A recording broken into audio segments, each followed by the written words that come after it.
Ukrainian Sea Drones defeat Ka-52.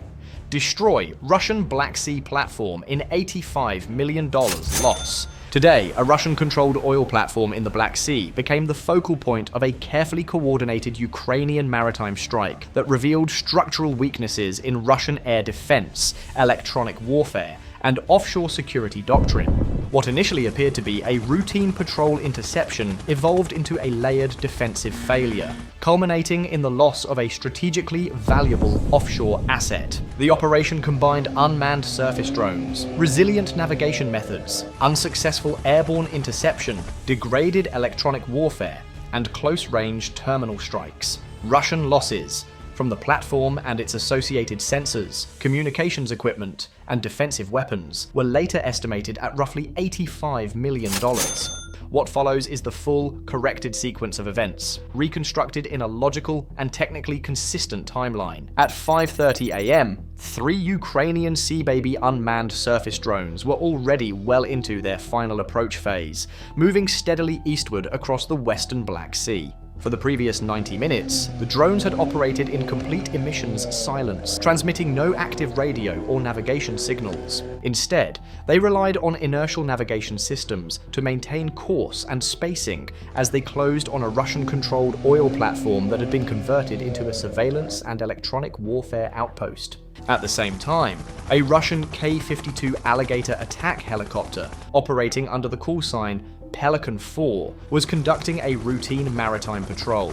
From an altitude of approximately 600 meters, the helicopter's sensors detected faint surface contacts at a range of roughly 8 kilometers. Initial classification attempts failed, no friendly identification signals were received, and the contacts did not match known Russian vessel profiles. Visually, the Ka-52 crew identified 3 small grey shapes cutting narrow white wakes across dark water. Their speed, spacing, and direct course toward Russian-occupied waters suggested hostile intent. With no confirmation of friendly status, the pilot classified the contacts as unknown high-speed surface threats. The pilot immediately initiated an aggressive intercept. Banking hard to the left, he reduced collective and pushed the helicopter into a steep descent. Within 30 seconds, the Ka-52 dropped from 600 meters to under 80 meters above sea level, accelerating beyond 260 kilometers per hour. As the aircraft descended, the gunner brought the electro-optical targeting system onto the contacts, zooming in as the helicopter continued to press lower, eventually stabilizing at approximately 40 meters above the water. At that altitude, the engagement geometry changed dramatically. The closing speed between helicopter and drones compressed the reaction time to seconds. The Sea Baby drones maintained a disciplined column formation, roughly 30 meters between hulls. This spacing reduced the chance of multi-drone damage from a single burst, while simplifying autonomous navigation over open water. The Ka-52 pilot selected the helicopter's 30mm 2 A-42 cannon, commonly associated with Shipunov-designed systems. The plan was simple: a single firing pass, one sustained burst, neutralize all 3 drones, then disengage. The gunner squeezed the trigger, and the cannon unleashed a stream of high-explosive incendiary rounds. Tracers arced forward, stitching the sea surface and throwing up vertical plumes of spray. On the drone's forward cameras, the water ahead erupted into white columns. The lead Ukrainian operator reacted immediately, breaking formation with sharp, lateral movements. Within seconds, the remaining 2 drones followed suit, forcing the gunner to abandon a single linear firing solution and attempt to track 3 independently maneuvering targets. This moment exposed a fundamental mismatch. The Ka-52's targeting architecture was optimized for large, thermally distinct ground vehicles, such as tanks and armored personnel carriers. Those targets present stable shapes, clear edges, and consistent heat signatures. The Sea Baby drones offered none of those advantages.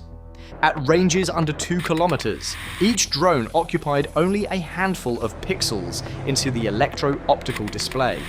Wake spray repeatedly obscured the hulls, and wave clutter disrupted contrast. Automatic tracking failed continuously, forcing the gunner to rely on manual corrections. Each drone executed small but frequent course changes, sometimes altering heading by several degrees every few seconds. At helicopter speeds exceeding 260 km per hour, even minor tracking errors translated into misses by tens of meters. The Arbalete 52 radar confirmed the presence of 3 surface contacts at approximately 4.5 kilometers, but near-surface sea clutter prevented the system from generating fire control quality targeting data. Radar returns were fragmented and unstable, useful only for general awareness, rather than precise engagement.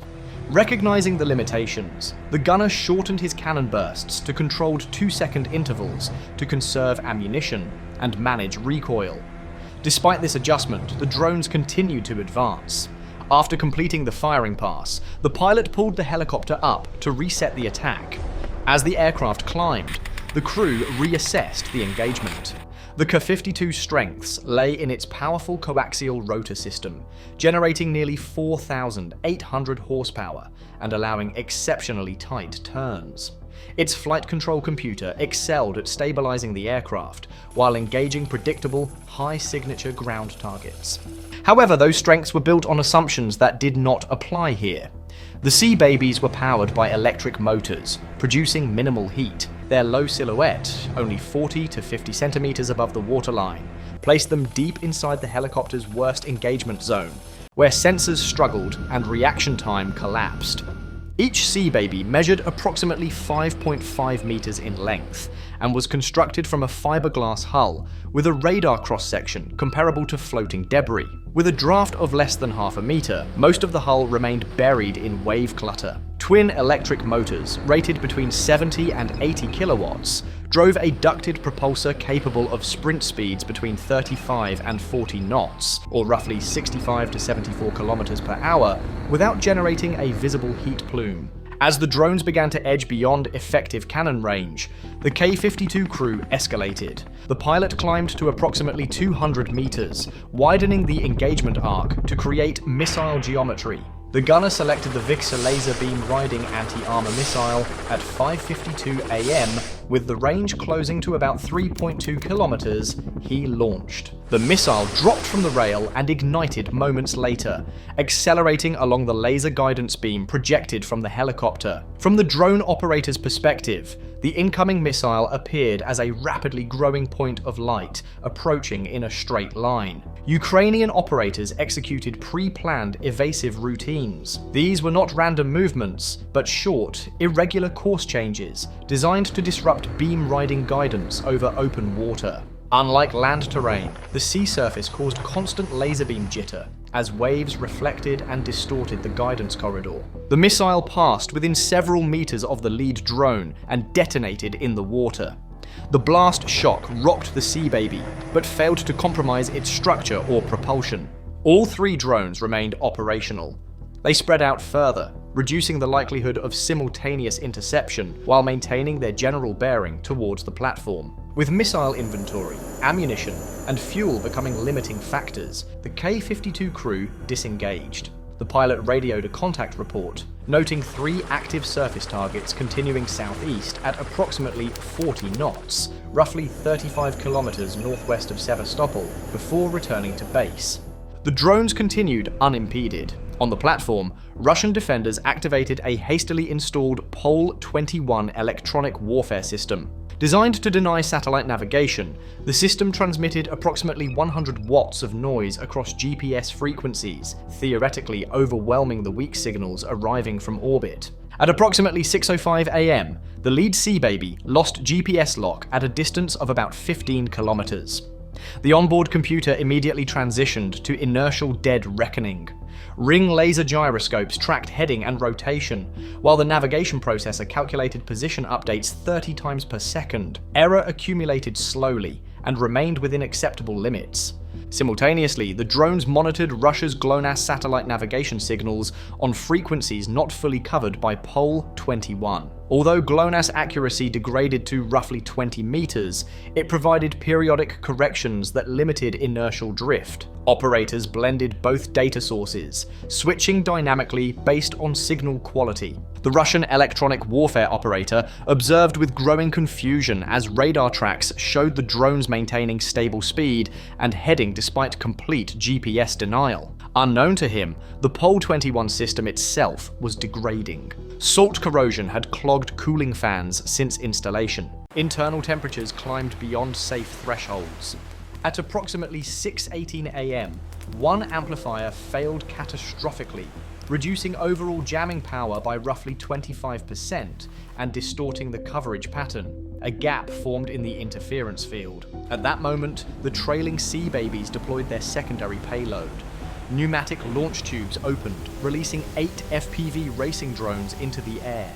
These drones relied entirely on live video feeds, rendering satellite jamming irrelevant. Russian defenders opened fire with PKM machine guns as the FPVs split into multiple attack vectors. Within seconds, one FPV destroyed an FK2 radar array, removing a key sensor node from the platform's defenses. Another severed the platform's satellite communications uplink. A third disabled a PKM firing position. 2 more FPVs struck the crew quarters, igniting fires. The remaining drones saturated defensive positions, overwhelming coordination. Amid the confusion, the lead Sea Baby struck a support stanchion at roughly 35 knots. Its 2.000 kilogram RDX warhead detonated against the steel leg.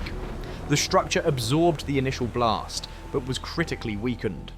Moments later, the second Sea Baby was engaged by an RPG-7 team. The rocket detonated near the hull, disabling the main motor, but failing to penetrate the armored warhead compartment mounted below the waterline. A backup motor engaged, pushing the damaged drone forward at approximately 2 knots. Under sustained small arms fire, the drone continued its approach. At 6:27 a.m., it detonated directly against another load-bearing leg. The explosion folded the 20-inch diameter steel column, triggering immediate structural failure. The platform listed rapidly past 15 degrees, then 20. Ballast systems attempted correction, but were overwhelmed. Load-sharing braces transmitted forces across the structure, converting localized damage into cascading collapse. Within minutes, the platform was rendered a total loss. By the end of the engagement, Russia had lost a strategic offshore platform, along with its sensors, communications, and defensive systems, with total losses estimated at $85 million. Ukraine achieved full mission success, with all Sea Baby drones reaching their intended targets without being intercepted. The Black Sea balance shifted again, not through traditional naval combat, but through precision unmanned warfare. The engagement underscored a shift in maritime warfare, where layered defenses can be overwhelmed by inexpensive, adaptive unmanned systems operating across sea, air, and electronic domains. Thanks for watching, and subscribe for more.